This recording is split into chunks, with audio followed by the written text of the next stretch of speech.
The historic 1886 Crescent Hotel and Spa is perched on the summit of West Mountain, above the Victorian-era community of Eureka Springs, Arkansas. In contrast to other hotels, it appears to be something different. What separates it from the others? Why is it referred to as the most haunted hotel ever? Buckle up as we dive into knowing more about this hotel in particular. In addition to being one of America's most unusual and historic hotels, the 78-room resort is also well known for the plethora of ghosts that are supposed to roam these opulent grounds. The hotel was created by renowned Missouri architect Isaac L. Taylor, who also created several well-known structures in St. Louis. The Eureka Springs Improvement Company and the Frisco Railroad built it. The 27 acres at the northern tip of West Mountain were selected for its magnificent setting overlooking the valley. As the healing waters of the Ozarks gained widespread recognition, it was a significant period in Eureka Springs history. Visitors from near and far flocked to the area to get relief from their aches and pains. Building the most opulent resort in the nation was the Crescent Hotel and Spa developer's strategy for capitalizing on a large number of tourists. Powell Clayton, Arkansas governor from 1868 to 1870, established the Eureka Springs Improvement Company to capitalize on this lucrative time. The Frisco Railroad joined the venture among several other investors because they anticipated increased revenue from the resort. The building was started in 1884 with the importation of numerous stonemasons from Ireland. Special wagons were built to transport the enormous slabs of stone from the quarry site on the White River due to the density of the magnesium limestone used to create the hotel. Masons constructed the 18-inch walls, towers, overhanging balconies, and a stone fireplace in the lobby, all designed in various architectural styles. As work on the hotel's electrical lighting, contemporary plumbing, steam heating, lift, vast landscaping, and opulent accents and amenities continued over the following 2 years, an increasing number of workers were hired. The final construction cost of the hotel was $294,000, which was a wildly lavish sum at the time. The impressive Crescent Hotel debuted on May 20, 1886, to much excitement. The Eureka Springs Times-Echo called it America's most luxurious resort hotel. Notables from all over the nation were present at its grand opening, which featured a gala ball with a full orchestra and a banquet meal for 400 guests. The luxury of the hotel was unmatched at the time, offering spacious, airy rooms with exquisite furnishings, a dining room that once accommodated more than 500 people, and exterior amenities like a swimming pool, tennis courts, and croquet, all set amid a gorgeous landscape of flower gardens, winding boardwalks, and gazebos. The affluent of the country immediately started to swarm to the opulent resort hotel as liveried footmen received them at the Frisco depot before escorting them to the inn.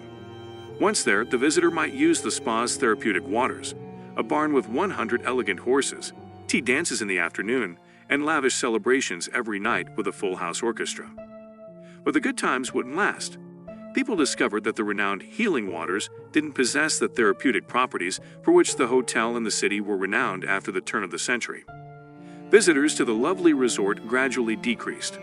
The structure served as the Crescent College and Conservatory for young women from 1908 to 1924, but it was still used as a summer resort after that. The Women's College eventually closed after 16 years of operation because the income from tuition and summer visitors was insufficient to maintain the massive structure. It remained closed for 6 years before briefly reopening as a junior college from 1930 to 1934. When Norman Baker arrived in 1937, he bought the dilapidated hotel and converted it into a cancer hospital and wellness retreat. The Baker Hospital promoted miracle treatments that didn't need surgery or uncomfortable, time-consuming exams, claiming that patients would leave the resort cancer-free. The numerous needy patients who rushed to the facility were unaware that Norman Baker had been preying on unsuspecting individuals for years, calling his miracle a con. The man was found guilty of practicing medicine without a license in Nawa in 1936, despite having no medical training. Additionally, the American Medical Association had denounced the numerous elixirs marketed for various illnesses, including cancer. Federal investigators were looking into Baker as he ran the hospital. He was finally arrested for mail fraud in 1939. While living in Eureka Springs, Baker allegedly earned up to $500,000 annually, selling his miracle elixirs over the mail. This estimate came from a U.S. postal inspector. After being found guilty, Baker was sentenced to 4 years in Leavenworth. The investigation found that Baker had scanned cancer patients out of almost $4 million over the years. Although no one died due to Baker's cure, the study revealed that his methods probably accelerated cancer patients' demise when they didn't obtain effective therapies. After being released from Leavenworth in 1944, Baker relocated to Florida and lived happily there until he died in 1958. The stunning structure once more sat unoccupied from 1940 to 1946, when World War II broke out.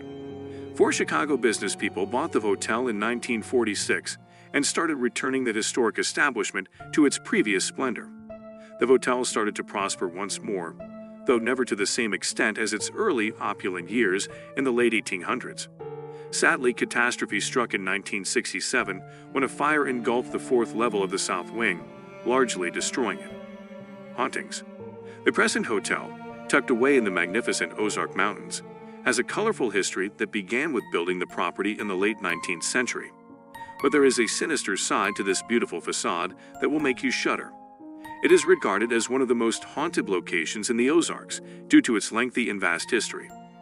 Both employees and visitors have stories to share about several spirits who are allegedly still present at the ancient hotel. The tragic figure of Michael. Unaware that they were building a haven where wandering spirits would find enduring comfort, the big hotel's builders had no idea what they were building as it took shape. The ghost of Michael, a stonemason who died after falling to his death while building the Crescent Hotel, is among the most notorious ones supposed to linger there. Onlookers walking the hallways have reportedly spotted his ghostly apparition, destined to remain mired in the tragedy that befell him. The lady in Victorian attire. A woman dressed in a Victorian-era gown is another ghostly figure that stays within these walls. Her ghostly appearance has astounded guests and workers, but her identity is still a mystery. It's possible that she was a previous visitor who died suddenly or a previous innkeeper. The haunting spirits of room 218. A well-known hotspot for paranormal activity is room 218 of the Crescent Hotel. Many visitors have spoken about unsettling occurrences, such as objects moving on their own or ghostly voices talking in the middle of the night. This room is notorious for paranormal activity, since it is said by many to be home to the ghosts of those who perished during the hotel's worst times. The doctor's ghostly presence. Do you recall Dr. Norman Baker, the mysterious god who professed to be able to heal cancer? According to legend, his ghost still wanders the corridors of the Crescent Hotel. Witnesses have described hearing his footsteps and sensing a sinister presence, as if the doctor was still conducting his dubious experiments. What do you think about this particular hotel? Comment below with your thoughts on this, and don't forget to subscribe to our YouTube channel. Please enable the notification bell while you're there to ensure you receive all our upcoming uploads.